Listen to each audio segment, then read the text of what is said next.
അദ്ദേഹം കരഞ്ഞു. അതിലപ്പുറം അലക്സാണ്ടർ ദി ഗ്രേറ്റ് എന്ന് പറയുന്ന മഹാനെക്കുറിച്ച് നിങ്ങൾ കേട്ടിട്ടുണ്ടാവും.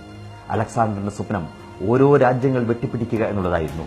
ഒരു രാജ്യം, അത് കഴിഞ്ഞാൽ അടുത്ത രാജ്യം. രാജ്യങ്ങൾ വെട്ടിപ്പിടിച്ച് മുന്നേറി അലക്സാണ്ടർ ചക്രവർത്തി. അദ്ദേഹത്തിന്റെ അമ്മയ്ക്ക് അദ്ദേഹത്തെ കാണണമെങ്കിൽ കൊട്ടാരത്തിലേക്ക് 24 മണിക്കൂർ കുതിരപ്പുറത്ത് യാത്ര ചെയ്തു വരണമായിരുന്നു. അമ്മ കുറിപ്പ് കൊടുത്തേക്കുമായിരുന്നു, എന്റെ മകനെ, എനിക്ക് നിന്നെ ഒന്ന് കാണണം എന്നുള്ളത്. അലക്സാണ്ടർ പറയും, അമ്മേ, ഒരു രാജ്യം കൂടി.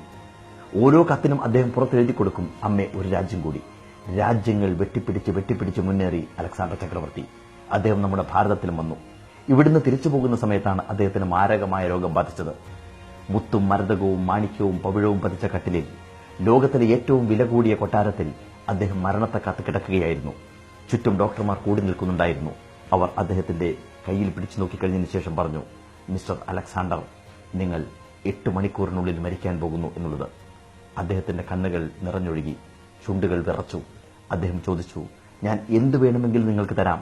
ഞാൻ കിടക്കുന്ന ഈ കട്ടിൽ തരാം, ഞാൻ കിടക്കുന്ന കൊട്ടാരം തരാൻ, ഞാൻ പിടിച്ചടക്കിയ രാജ്യങ്ങൾ മുഴുവൻ ഞാൻ നിങ്ങൾക്ക് തരാം. ഒരൊറ്റ അഭ്യർത്ഥന മാത്രം, എന്റെ അമ്മ അവിടുന്ന് പുറപ്പെട്ടിട്ടുണ്ട്. എന്റെ അമ്മയെ ഒരു നോക്ക് എനിക്ക് കാണണം. അതുകൊണ്ട് എന്റെ മരണം 24 മണിക്കൂർ നേരത്തേക്ക് നീട്ടിവെക്കാൻ സാധിക്കുമോ എന്ന് അദ്ദേഹം ചോദിച്ചു. ഡോക്ടർമാർ പറഞ്ഞു, ഞങ്ങൾ ദൈവങ്ങളല്ല, ഞങ്ങൾക്കൊന്നും സാധിക്കില്ല എന്നുള്ളത്. അദ്ദേഹം അവസാനം പറഞ്ഞത് എന്താണെന്നറിയാമോ? എല്ലാം വെറുതെയായിരുന്നു, എല്ലാം വെറുതെയായിരുന്നു. അദ്ദേഹത്തിന്റെ അംഗരക്ഷകരെ വിളിച്ചു കഴിഞ്ഞതിന് ശേഷം അദ്ദേഹം പറഞ്ഞു, എന്റെ ശവമഞ്ചൽ കൊണ്ടുപോകുന്ന സമയത്ത് 2 കൈകളും പുറത്തേക്ക് തൂങ്ങിക്കിടക്കട്ടെ എന്ന്. അവർ ചോദിച്ചു, അതിന്റെ സാങ്കത്യം എന്താണ്? അലക്സാണ്ടർ പറഞ്ഞു, അതിന് സാങ്കത്യമുണ്ട്. ഈ ലോകം മുഴുവൻ പിടിച്ചടക്കാൻ വേണ്ടി ശ്രമിച്ച അലക്സാണ്ടർ ചക്രവർത്തി പോലും മരിച്ചു പോകുന്നത് ഒഴിഞ്ഞ കൈകളോടുകൂടിയാണെന്നുള്ളത് ഇനിയുള്ള തലമുറയെങ്കിലും കണ്ടു പഠിക്കട്ടെ എന്നുള്ളത്. പക്ഷേ നമ്മൾ പഠിച്ചില്ല. നമ്മൾ മരണത്തെക്കുറിച്ച് ഓർക്കാറില്ല. പലപ്പോഴും നമ്മൾ പണം സമ്പാദിക്കാൻ വേണ്ടി മറ്റുള്ളവരോട് ശത്രുതയുണ്ടാക്കുന്നു. സ്നേഹം ഇല്ലാതെ നമ്മൾ ജീവിക്കുന്നു.